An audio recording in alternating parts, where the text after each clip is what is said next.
Hace aproximadamente, creo que fue la noche del lunes al martes, pero no de este lunes, sino del pasado, tuve un sueño en el cual yo me veía al pie de una montaña muy conocida, parece que era una montaña muy conocida, no sé si era el Everest o lo que era, pero sabéis que era una... O sea, en mi sueño yo veía una montaña que era muy conocida porque estábamos al pie de la montaña y había cientos de personas que estaban allí llamados por esa montaña. Alguien en el sueño se dirige a mí y dice, yo quiero subir a esa montaña porque dicen que desde ahí se ve el amanecer más bello que jamás se ha visto.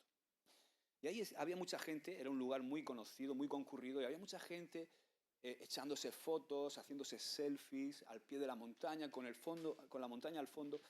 Y de repente apareció la figura de un Sherpa. No sé si sabéis lo que es un Sherpa. Un Sherpa es un guía de montaña. Y este guía dice, quién se atreve a subir a la montaña, ¿no? Para ver ese amanecer tan precioso?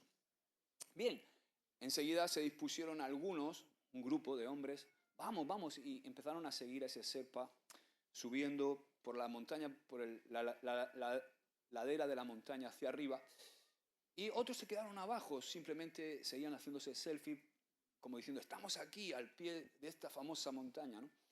Y un grupo comenzó a subir la montaña detrás de este guía, ¿no?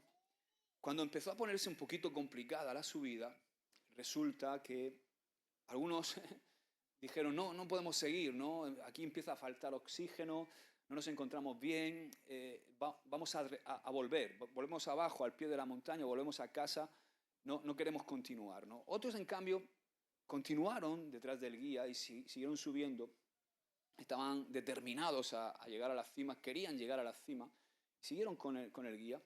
Lo curioso es que un poquito más arriba, cuando en este sueño yo veía que ya eran menos, ¿no?, los que iban quedando con el guía. Y al final de todo, del sueño, resulta que veo la imagen del guía coronando, llegando, oye, como una especie de allí de piedras en la cima. Y cuando el guía llega a la cima, el guía se da la vuelta y solamente había uno. Solamente, en este caso, como es mi sueño, permitídmelo, ¿no? Solamente estaba yo con él, ¿no? Cerca de él. Porque en el sueño hay momentos donde yo pierdo la noción de que haya más gente, sino que voy justamente detrás del guía y hay momentos donde el oxígeno parece que me falta, hay momentos donde hay ventisca y me cuesta ver al guía, incluso estando cerca, hay momentos que me cuesta ver al guía, pero oigo su voz constantemente. Estoy cerca de él y entonces cuando el guía llega arriba y se da la vuelta, solamente estoy yo. Efectivamente, en el sueño puedo ver ese amanecer precioso. Es un sueño muy bonito, que a mí me... De esos sueños que no te quieres despertar, pero te despiertas y dices tú, oh, es mentira. Digo, bueno, no es verdad, ¿no? Bueno, ¿y qué quiero decir con esto? Eso es lo que enseguida, en el sueño cuando yo me desperté, digo, Señor, ¿qué tienes tú con este sueño? ¿Por qué me has dado este sueño? Y la verdad es que no tuve la respuesta hasta esta semana, ¿no? Cuando el Señor, empecé a buscar del Señor, a inquirir en su presencia, ¿qué tienes para darnos? ¿Qué quieres que hable a tu pueblo este domingo, ¿no? Y Él empezó a hablarme de este sueño, y Él empezó a decirme, así sucede conmigo, así sucede con Jesús. No todas las personas que están alrededor de Jesús tienen la misma relación con Él. No todas las personas que están cerca de Jesús tienen la misma relación con Él. Si os dais cuenta, en el ministerio de Jesús, en la vida de Jesús, cuando Él anduvo por aquí, por la tierra, muchos estuvieron cerca físicamente de Jesús, pero de esos que estuvieron cerca físicamente de Jesús, no todos estuvieron espiritualmente cerca de Jesús. Y esa misma realidad sigue existiendo hoy. No basta con venir a la iglesia, no basta con decir yo creo en Dios, no basta ni siquiera con servir aunque estés sirviendo en algún área de la iglesia. Y es la pregunta que yo hoy siento que el Espíritu Santo te quiere hacer. Escucha bien esto, ¿qué tipo de persona eres alrededor de Jesús? Repito, ¿qué tipo de persona eres alrededor de Jesús? Porque déjame decirte algo muy importante. Si tú estás hoy aquí, eres una persona que está alrededor de Jesús. Si estás aquí es porque tú te has acercado a Jesús. Él está hoy aquí, su presencia está aquí.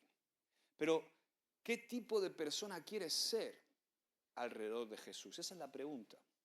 Durante el ministerio de Jesús, muchísimos se acercaron a Él. Y vamos a ver qué tipo de personas se acercaron a Jesús.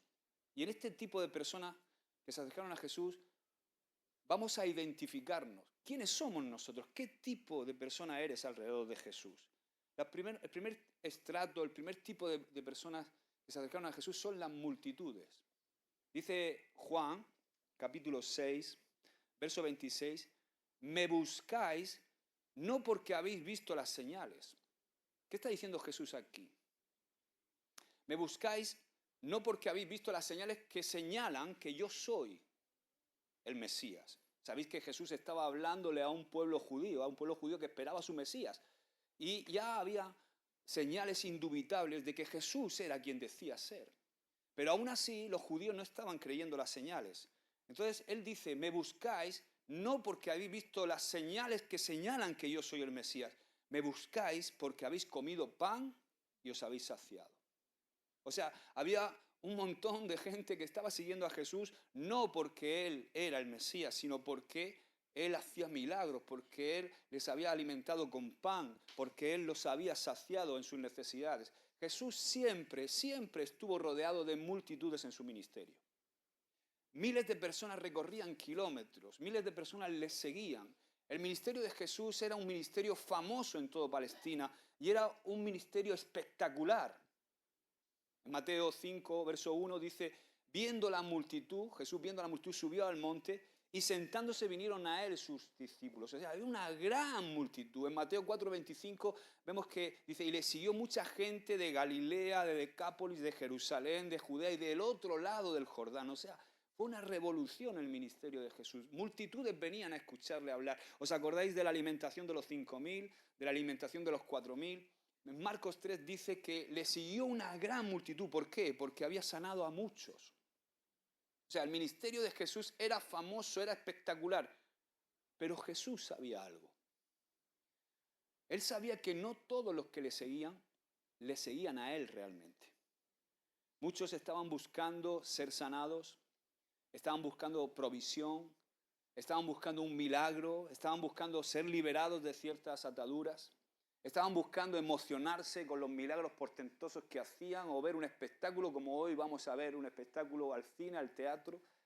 De alguna forma querían que Jesús hiciera algo por ellos, pero no querían su señorío. Querían lo que Jesús podía hacer, pero no querían su gobierno, no querían su autoridad, no querían su señorío. Querían, en definitiva, las manos de Jesús, lo que Jesús podía hacer, pero no querían buscar su rostro, no querían tener intimidad con Él. Estos representan a los que buscan lo que Jesús puede dar. Es una relación de interés. Pero las multitudes no estaban formadas únicamente por personas humildes que buscaban un milagro de Jesús. Como sabéis, entre esas multitudes también estaban los fariseos, que estaban escuchando para acusar a Jesús. Estaban los escribas, que estaban analizando cada palabra que Jesús decía. Estaban los herodianos, que estaban buscando motivos políticos para acusar a Jesús. Y por supuesto también había personas sinceras que estaban buscando esperanza. Las multitudes. La multitud reúne a todo tipo de personas. Hay muchas multitudes que están de alguna manera cerca de Jesús. Lo podemos ver a diario. Es que las multitudes reúnen a muchos tipos de personas. Lo único que comparten esas multitudes es que están de alguna manera cerca de Jesús, alrededor de Jesús, pero no todos están rendidos a Jesús. O sea que no todo el que está cerca de Jesús está con Jesús. Judas, por ejemplo, Judas estuvo 3 años sirviendo con Jesús. Los fariseos escucharon los mismos sermones que los discípulos. Multitudes presenciaron los mismos milagros. La diferencia es la disposición del corazón. Porque lo que transforma no es estar alrededor de Él, sino rendirse completamente a Él. Y quiero que veamos las características principales de este tipo de personas que vamos a llamar multitudes. Suelen ser personas que su interés depende siempre de las circunstancias. Cuando hay panes y cuando hay peces aparecen miles de estos. ¿Os imagináis cómo estaría la iglesia si dijéramos en Águilas, si pusiéramos un anuncio en Águilas por todo Águilas diciendo que aquí los domingos a las 11 de la mañana le damos 500 euros al que venga? ¿Se nos quedaría el local pequeño? Oye, ahí en la iglesia del polígono, ahí donde está el loco este, el Josué este, ahí dan 500 euros por ir los domingos.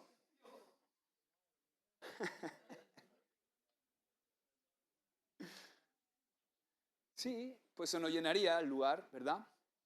Cuando hay panes, cuando hay peces, aparecen a miles, ¿no? Cuando saco los donetes me salen amigos por todas partes, decía el anuncio, ¿no? No sé si lo recordáis, es un anuncio muy antiguo, ¿no?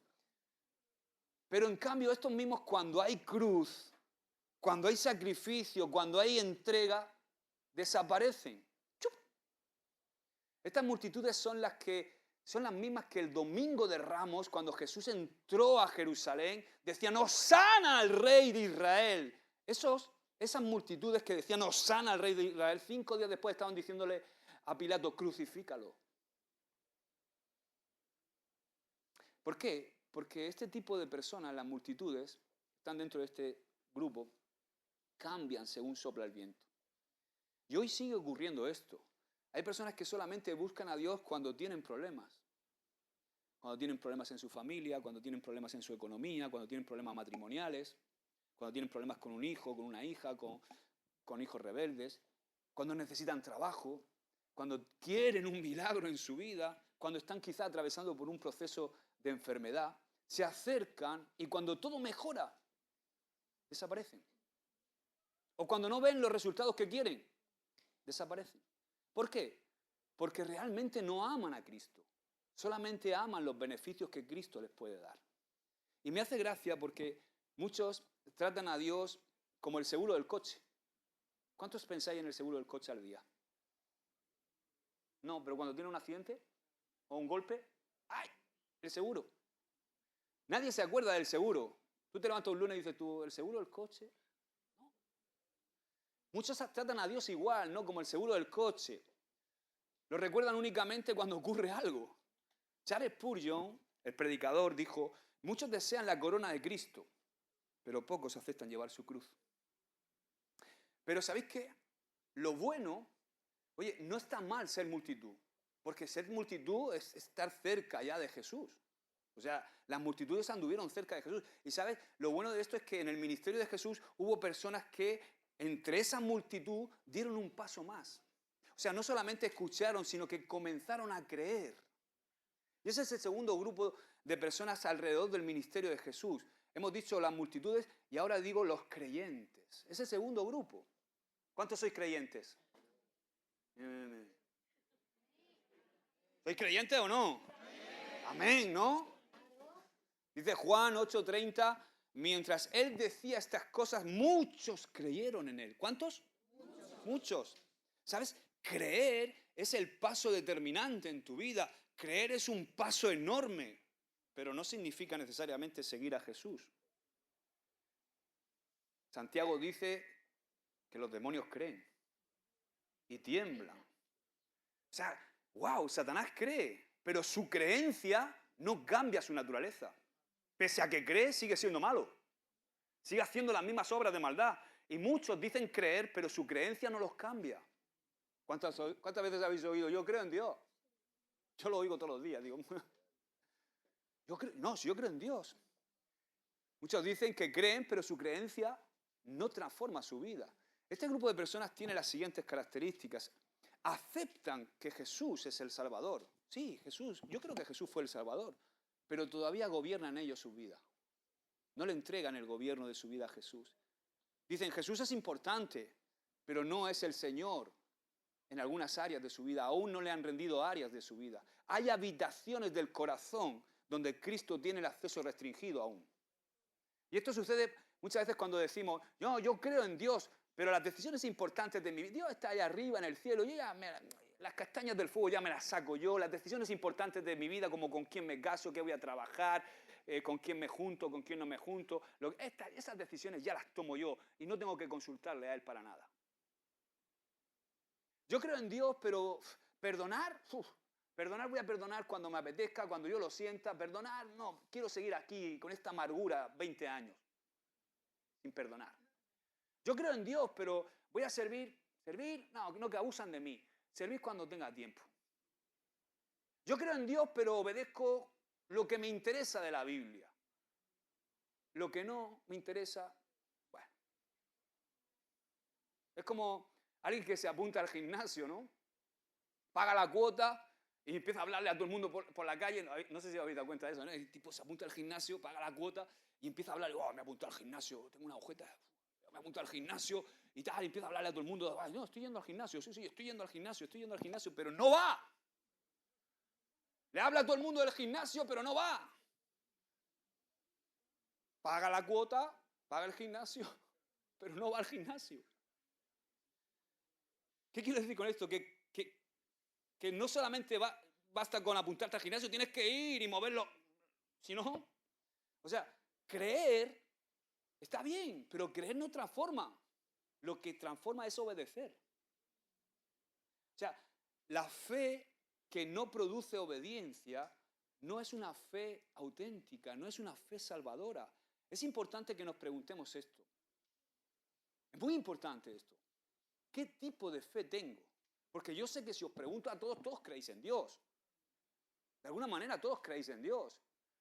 Porque cuando hablamos de creyentes, entre comillas, es importante tener algo claro, y es que en la Biblia existen dos maneras muy distintas de creer. Hay una fe que se llama la fe intelectual o la fe histórica o la fe de asentamiento. Tú hablas con mucha gente y dices, si es que la historia lo refuta, si es que no han encontrado el cuerpo de Cristo, si es que cuando tú ves a gente que ha hecho estudios y teólogos que dicen, no, es que Dios existe, pero lo único que tienen es una fe intelectual porque la historia los derrumba. ¿Entiendes lo que digo? O sea, es la fe que acepta que algo es verdad, pero que no cambia la vida. Es una fe que dice, creo que Dios existe. Creo que Jesús murió por mí. El otro día hablaba con una persona y dice, tío, es que es más difícil ser ateo que creer en que alguien ha diseñado todo esto. Ese tipo cree, pero cree de una forma intelectual, tiene un asentamiento que le produce decir, no, tiene que haber algo, tiene que haber un Dios. Pero después de decir eso, sigue viviendo exactamente igual y se va al muelle 14S y se pone hasta ¿cómo es? Se pone hasta las cejas y llega a doblar su casa por la noche. ¿El qué? El 12, eso, el 12. O sea, ¿qué quiero decir? Es una fe que llega a la mente, pero nunca desciende al corazón. Santiago desmonta esta falsa seguridad con una frase muy fuerte. Dice, tú crees que Dios es uno. Bien haces en creer eso. También, como he dicho antes, los demonios creen y tiemblan, dice Santiago. Los demonios tienen una teología correcta. O sea, Satanás, el diablo y los demonios saben quién es Jesús. Conocen su poder. Reconocen, tú cuando lees la Biblia, reconocen su autoridad, pero jamás se someten a él. Entonces, creer ciertos datos acerca de Cristo no equivale a pertenecer a Cristo. Esta fe es, como he dicho antes, la que se llama intelectual, fe histórica o fe de asentimiento, ¿no? Asentimiento, asentir. O sea, reconoce una verdad, pero no produce obediencia a esa verdad. Juan Calvino dice, no existe verdadera fe donde no hay un corazón dispuesto a obedecer a Dios. Ahora, la Biblia también habla de otro tipo de fe. Es la fe que en teología se llama fe salvadora o fe viva. Y esta fe es completamente diferente. No solamente cree que Jesús es el Salvador, sino que le entrega el gobierno de su vida a Jesús. Es una fe que transforma nuestras prioridades, que transforma nuestra forma de pensar, que de repente transforma nuestra forma de decidir, de tomar decisiones y que también va transformando nuestro carácter. No es una fe perfecta, pero sí produce cambios en nuestra vida. Ya no podemos vivir igual. Santiago dice también, en el verso 17 de Santiago capítulo 2, dice, la fe, si no tiene obras, está muerta en sí misma. O sea, una fe sin obras Es una fe muerta. Y esto no quiere decir que nosotros hacemos obras para tener fe.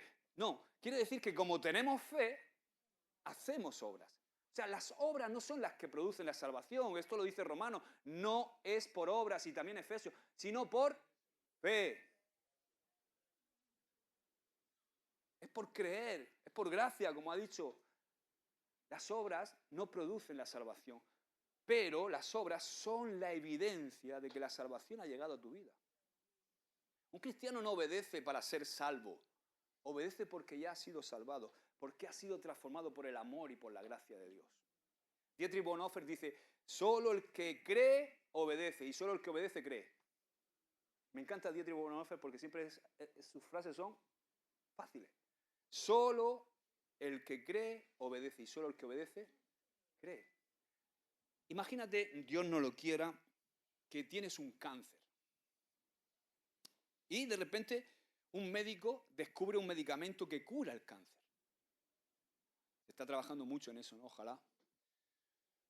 Y tú de repente llega a tus manos ese medicamento y te lees el prospecto, empiezas y te metes en San Google y empiezas a estudiar la composición del medicamento, te vas a los laboratorios que los fabrican, aprendes cómo funciona, incluso empiezas a especializarte tanto en el medicamento que empiezas a dar conferencias sobre el medicamento, pero nunca te lo tomas.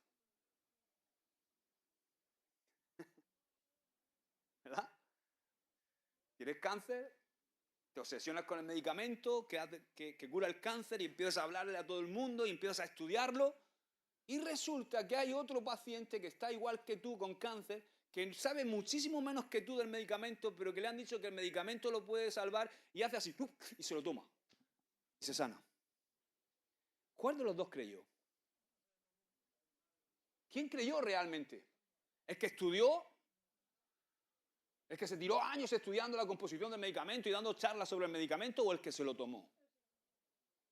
Está claro que el que creyó es el que tiene la fe suficiente para actuar. Porque la fe verdadera siempre mueve los pies después de convencer la mente. Entonces la pregunta no es, ¿crees en Jesús? La pregunta es, ¿tu manera de vivir demuestra que crees en Jesús?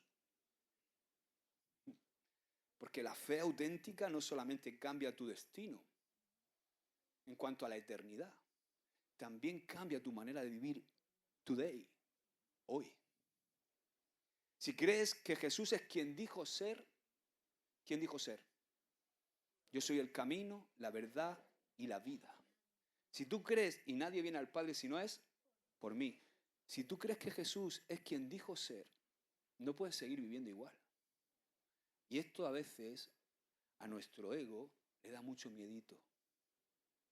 ¿O no? La fe auténtica no solamente te prepara para el cielo, hace que Cristo gobierne tu vida aquí en la tierra. Y esta es la fe real y viva. Esa fe real y viva siempre da un paso más. Y cuando tú tienes esa fe real y viva, ya no te conformas con decir yo creo en Jesús, sino que comienzas a decir yo quiero seguir a Jesús. Y eso me lleva al siguiente nivel. Hemos dicho multitudes, creyentes, y el siguiente nivel es otro tipo de personas que estuvo cerca de Jesús, los discípulos. Porque Jesús no solamente te dice cree en mí, Él dice follow me, Él dice sígueme, ¿o no? Y ese es el tercer nivel, los discípulos. Dice Lucas 9:23, si alguno quiere venir en pos de mí, niéguese a sí mismo, tome su cruz de vez en cuando. Ah, no, dice cada día. Y sígame. O sea, este tipo de personas que estuvieron cerca de Jesús, los discípulos, es el tipo de personas que lo dejan todo por seguir a Jesús, que lo dejan todo por seguir a Jesús, que lo dejan absolutamente todo. Y aquí cambia completamente la relación con Jesús. ¿Por qué? Porque el que cree, el creyente, añade a Jesús como algo más en su vida. Como algo más. Jesús es algo más de mi vida, pero no es mi vida. Es algo más, como el trabajo, como la relación que tengo con él, como la amistad, con no sé qué, como... ¿Por qué? Entonces, ¿qué pasa? Que cuando tú vives así, Pues Jesús es algo más. Y como es algo más, cuando sale algo que no es Él, pero que crees que tú, pues, yo qué sé, no le das prioridad a Jesús. Entonces, el creyente añade a Jesús como una parte de su vida. En cambio, el discípulo tiene a Jesús como su vida. Toda su vida se reorganiza, su agenda, todo se reorganiza alrededor de Jesús. Entonces, las características de los discípulos son muy sencillas. Los discípulos son aquellos que aprenden constantemente de su maestro, que imitan a su maestro, que obedecen a su maestro, que sirven y que llevan a cabo la obra y que perseveran. Son de los que en la montaña no se vuelven para atrás. El discípulo no sigue, ha entendido que su vida depende de una relación con Jesús. El discípulo no sigue una religión para acallar su conciencia, sino que sigue a una persona, sigue a Jesús. Y el discípulo son aquellos que no están preguntando, ¿qué quiero hacer yo hoy? No, sino, Señor, ¿qué quieres tú que yo haga? ¿Qué quieres tú, Jesús? Cambia totalmente la forma de vivir. Dallas Willard dijo, el objetivo del discípulo no es saber más acerca de Jesús. Hoy día hay como un ansia de querer saber más sobre la figura de Jesús, pero eso no es suficiente. El objetivo del discipulado no es saber más de Jesús, sino parecerte más a Jesús. Un discípulo es un aprendiz. Jesús tuvo discípulos que estaban cerca de él y que lo dejaron todo por seguirle. Me impresiona cuando Jesús llega al lado de Pedro, de Andrés, de Juan, de Jacobo, y le dice a Pedro, estaba en su trabajo, imagínate, en su trabajo, remendando las redes, eran pescadores, era su medio de ganarse la vida, y de repente llega Jesús y dice, sígueme. Y dice que lo dejando las redes, le siguieron.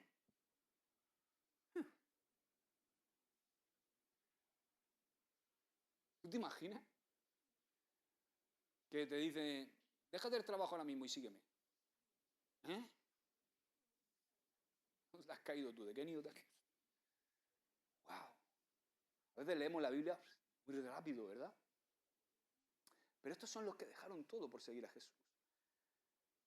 Ahora, es interesante porque hemos dicho que estaban las multitudes, estaban los creyentes cerca de Jesús, alrededor de Jesús, estaban los discípulos. Había unos cuantos, un montón de discípulos. Pero dentro de esos discípulos, Jesús tuvo un círculo todavía más cercano. Porque no todos los discípulos caminaban igual de cerca. No todos caminaban igual de cerca. Y esto me lleva al cuarto tipo de persona en el ministerio de Jesús. Los íntimos. ¿Cuántos quieren ser íntimos? Jesús tenía muchos discípulos, más de los 12. Aunque los 12 eran sobre los que él trabajó para luego dejar fundamentada la iglesia. Pero tenía muchos discípulos, había mujeres también que seguían a Jesús. ¿Habéis visto la serie de Chosen? Estaba María Magdalena, había varias mujeres, ¿no? Susana. Jesús tenía discípulos, pero había 3 discípulos que constantemente aparecen junto a él. Pedro, Jacobo y Juan. Estos 3 estuvieron en momentos muy señalados del ministerio de Jesús. Estuvieron en la casa de Jairo cuando Jesús resucitó a su hija. Vieron a Jesús resucitar a la hija de Jairo. Estuvieron en el monte de la transfiguración donde Jesús se transfiguró. Y Pedro dice, vamos, hagamos aquí una enramada. Se quería quedar ahí. Ahí estuvieron con él. Estuvieron en el momento más crítico de la humanidad, cuando Jesús tuvo que decidir morir en Getsemaní. Ahí estaban ellos cerca de Jesús. Por cierto, se quedaron durmiendo. Mi pregunta es, como algunos aquí esta mañana, ¿no? Mi pregunta es, ¿por qué? ¿Es porque Jesús tenía favoritos? ¿Tú crees que es por eso? Está claro que no fue por favoritismo. Jesús no hace acepción de personas. Dios no hace acepción de personas. Dios no tiene hijos favoritos. Esto fue simplemente porque Pedro, Jacobo y Juan decidieron acercarse más. Eran discípulos, pero decidieron acercarse más. No fue Jesús quien los eligió a ellos. Fueron ellos quienes eligieron a Jesús. Entonces, ¿qué quiero decir con esto? Escúchame bien esto.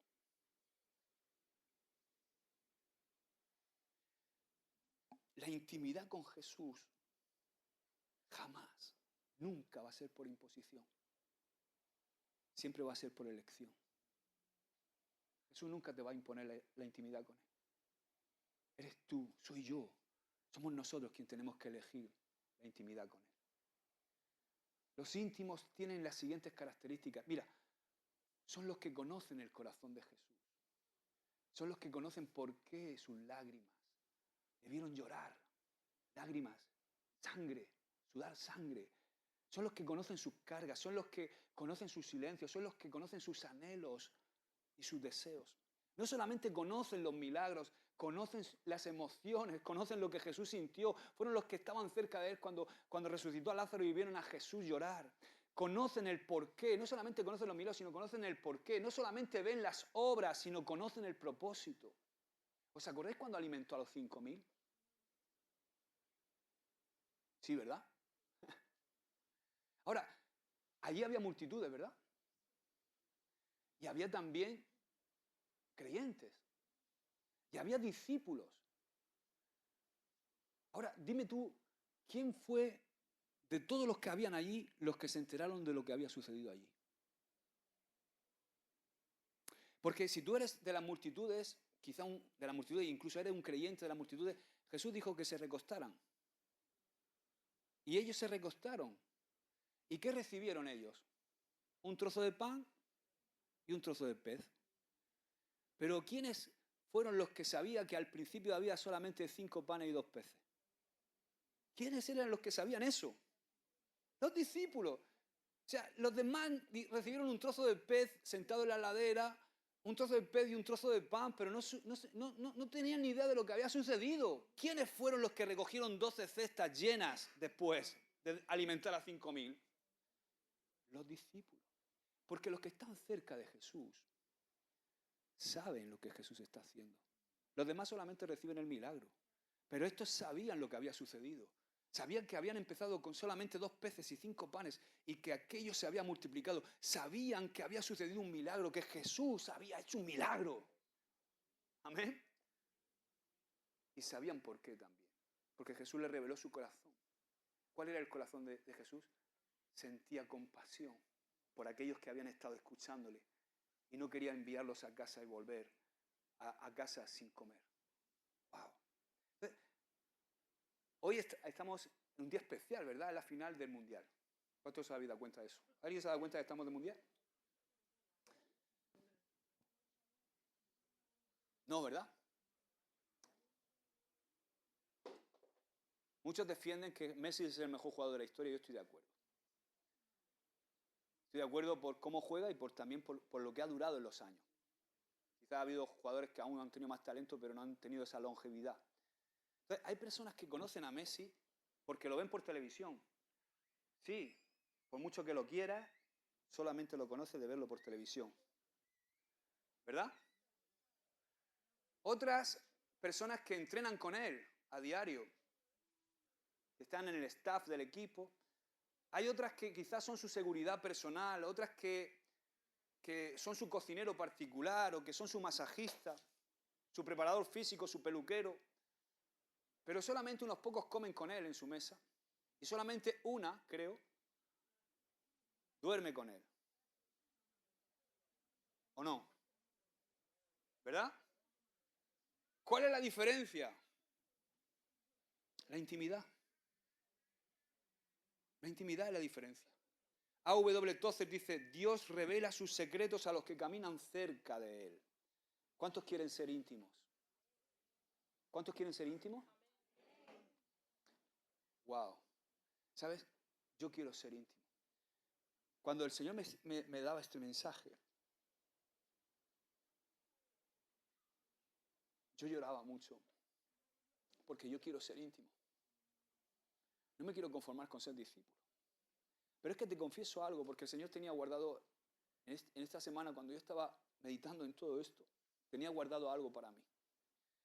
Porque yo quiero ser algo más que una multitud que está cerca de Jesús. Yo quiero ser algo más que un creyente. Quiero ser algo más que un discípulo. Incluso, escúchame, quiero ser, y no digo que lo haya logrado, pero quiero lograrlo porque siento que este es el llamado que Dios nos está haciendo hoy. Yo quiero ser algo más que un íntimo. Porque, ¿sabes? Existe un quinto tipo de persona que estuvo cerca de Jesús. O sea, el Evangelio todavía nos guarda una sorpresa, porque incluso entre los íntimos hubo alguien que decidió acercarse todavía un poco más. Y eso me lleva al quinto. Los amados. El discípulo amado. Juan 13:23 dice, y uno de sus discípulos al cual Jesús amaba, estaba recostado al lado de Jesús. A este hizo señas Pedro, Simón Pedro, para que preguntase quién era aquel de quien hablaba. Estaba Jesús diciendo que uno le iba a entregar. En ese momento de la cena que tuvo con sus 12, estaba Jesús diciendo que uno de ellos le iba a entregar. Y en ese momento, cuando él dijo eso, se ve que Pedro no escuchó bien. Y entonces, ¿a quién le hizo señas? A Juan, que estaba recostado al lado de Jesús. Le hizo señas para que preguntase quién era aquel de quien hablaba. Entonces él entonces, o sea, Juan, recostado cerca del pecho de Jesús, le dijo, Señor, ¿quién es? Qué escena más impresionante. O sea, vemos a Pedro el impulsivo que no puede escuchar bien. ¿Por qué no puede escuchar bien? Porque en ese momento estaba lejos de Jesús y tiene que hacerle señas a Juan, que estaba ¿dónde?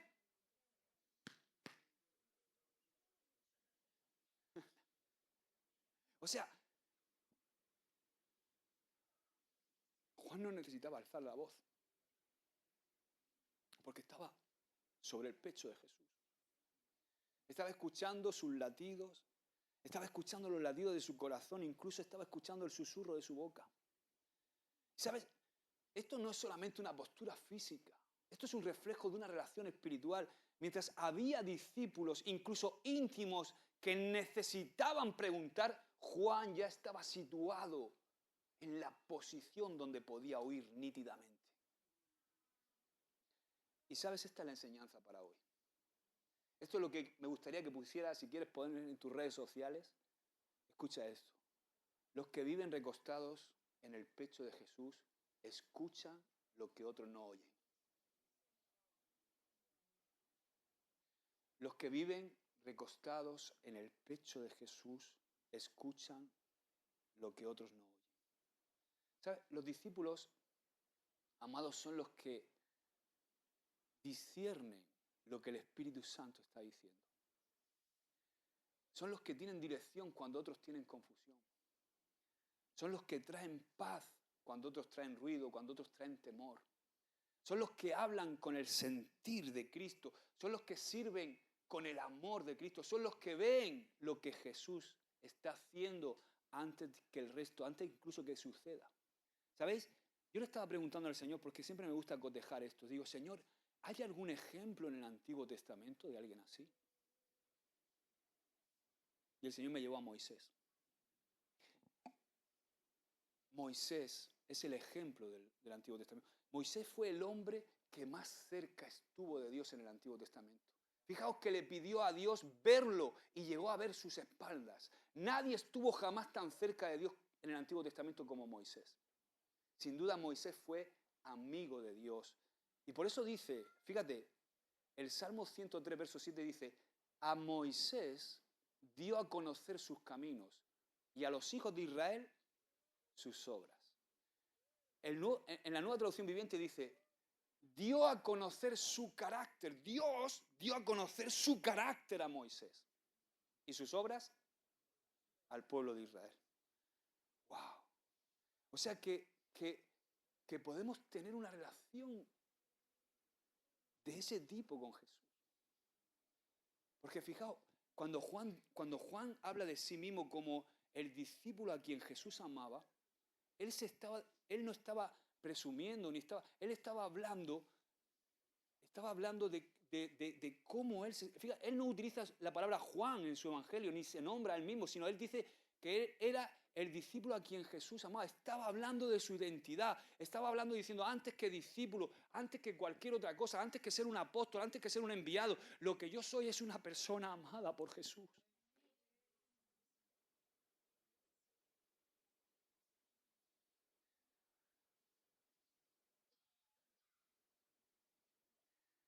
Y quiero deciros algo. Aquí, entre nosotros, no necesitamos multitudes. No necesitamos únicamente creyentes, creo en Dios. Ni siquiera necesitamos solamente discípulos. Los que van a transformar esta tierra de águilas, esta tierra que pisamos son los íntimos. Pero escúchame algo más. Los que van a liderar lo que Dios quiere hacer aquí en Águilas son los amados. Por eso he titulado este mensaje, Los amados. Los que van del ruido de la multitud al latido del corazón de Jesús. La iglesia necesita hombres y mujeres que conozcan el corazón de Cristo. Hombres y mujeres que, como dice Pablo, tengan la mente de Cristo. Me gusta algo que dijo Andrew Murray. Andrew Murray dijo, la cercanía con Jesús vale más que toda la actividad para Jesús. Y hoy aquí estamos viendo 5 niveles de cercanía con Jesús. Las multitudes buscan los beneficios sin relación. Los creyentes aceptan la verdad. Los discípulos siguen al Maestro. Los íntimos comparten la vida con Jesús. Los amados son los que viven sobre el corazón de Jesús. Y este último nivel es el que yo quiero alcanzar. ¿Cuántos quieren alcanzar este nivel? Porque este nivel es el que necesitamos para ver lo que Dios quiere hacer aquí. No vivir un cristianismo en el que nos conformamos con asistir a la iglesia. Nos conformamos con creer. Nos conformamos con servir en algún área. No. Que anhelemos con todo nuestro corazón, con todas nuestras fuerzas, vivir tan cerca de Jesús, que podamos escuchar el latido de su corazón para esta generación a la cual estamos sirviendo. El mundo necesita una iglesia que no solamente hable de Cristo, el mundo necesita una iglesia que hable desde Cristo. Una iglesia que conozca su voluntad antes de hablar, que ame antes de corregir, que llore antes de juzgar, que escuche antes de responder. Esta mañana estaba preguntando, porque sabes que este mensaje lo he recibido como si Jesús me lo predicara a mí. O sea, así, como digo, wow, estaba escribiendo y sentía que era Jesús que me estaba predicando a mí este mensaje. Josué, yo quiero que tú seas de los amados. No solamente te conformes con ser íntimo, no solamente te conformes con ser discípulo, no, ni hablar ya creyente. No te conformes con eso. Y sentía esta mañana, ¿qué nos preguntaría Jesús si fuera quien nos estuviera predicando este mensaje? Y seguramente nos preguntaría algo así. He anotado estas preguntas. ¿Eres parte de la multitud? ¿Eres creyente que aún dirige su propia vida? ¿Eres discípulo comprometido? ¿Has entrado en intimidad conmigo? ¿Estás dispuesto a convertirte en un Juan? ¿Quieres descansar sobre mi pecho para escuchar mi corazón? Y me ha venido a la mente algo que el Señor me dijo hace muchos años. Cuando el Señor me llamó, Él me dijo, yo te elegí a ti, hijo, hace 2000 años, ¿tú me eliges a mí? Yo te elegí a ti hace 2000 años, te dice el Señor, ¿tú me eliges a mí? La buena noticia es que Jesús nunca rechaza a nadie. Jamás rechaza a alguien que quiera acercarse más. Siempre abre espacio para quien desea conocerle de verdad. Y hoy Jesús te invita a ser amado, a ser de los amados. Nos invita a dejar el ruido de la multitud y a dar pasos de obediencia, a cultivar intimidad, a buscar el lugar más cercano de su corazón. Allí es donde vas a descubrir no solo quién es Él, sino también quiénes estamos llamados a ser nosotros. Ahí es donde lo descubrimos. Allí vamos a recibir el sentir de Cristo para servir con fidelidad a esta generación. Quería terminar, ponte de pie.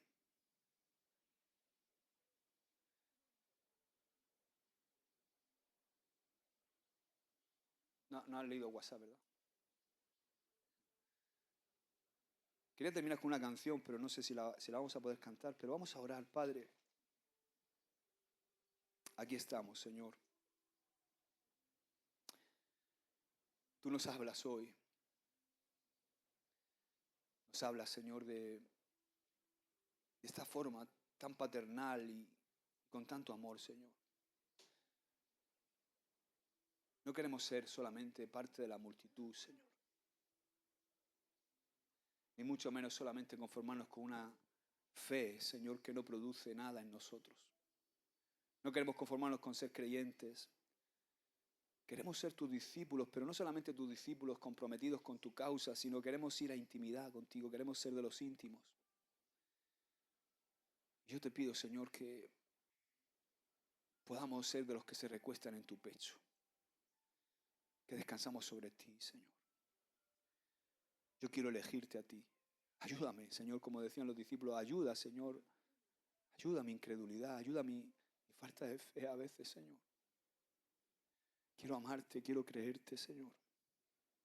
Quiero ser tu discípulo, pero más allá de todo eso quiero ser íntimo, Señor. Quiero escuchar tu corazón. ¿Cuántos quieren escuchar el corazón de Jesús? Yo quiero escuchar el corazón de Jesús para poder ser un buen padre, para poder ser un buen esposo. Necesito escuchar tu corazón para ser un buen pastor. Necesito escuchar tu corazón, Señor, para ser un buen hombre, para reflejar tu gloria, para llevar a cabo tu propósito, para que muchos puedan venir a tus pies, Señor, y enamorarse de ti. No queremos vivir un cristianismo, Señor, de etiqueta.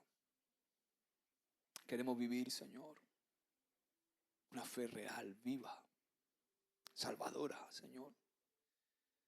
Una fe que impacta, Señor.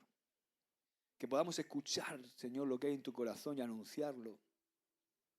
Que cuando estemos ahí fuera, Señor, rodeado de gente con tanta necesidad, hayamos pasado por tu pecho y tengamos la palabra certera para hablarle a la gente con tu corazón y no con nuestras mermas a veces de personalidad, con nuestro carácter agrio. Que podamos ser un reflejo de tu amor, Señor. Gracias, Señor, por este ejemplo maravilloso que tú dejas en la Escritura, que a veces nos cuesta entender, Señor.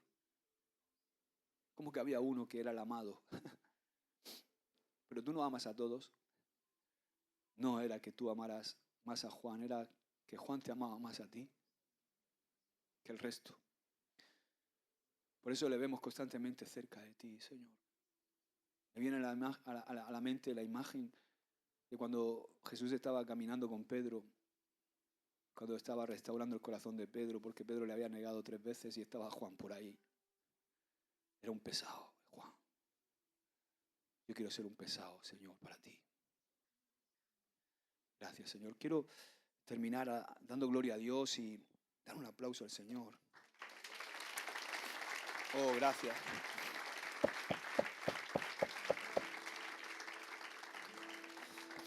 ¿Qué tal si le cantamos esto al Señor? Y terminamos con júbilo y con alegría. Amén.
Amén. Me venía la imagen otra vez de ese sueño, ¿no? ¿Quiénes vamos a ser? De las multitudes al pie de la montaña, de los que creen durante un tiempo, pero cuando las cosas se ponen difíciles, volvemos atrás. De los discípulos que deciden subir, vamos a ser de los íntimos que están cerca de la cima, o vamos a ser de los que van a ver el amanecer, de los que caminan pegados al guía, de los que llegan a ese lugar, que es el pecho de Jesús. Wow. Ayúdanos, Señor. Ayúdanos, porque queremos ser de los que se recuestan en tu pecho cada día, Señor. De los que te buscan a ti por encima de todo. Aleluya. Gracias por hablarnos, Señor. Que podamos subir esa montaña. Amén. Aleluya. Dar un aplauso al Señor.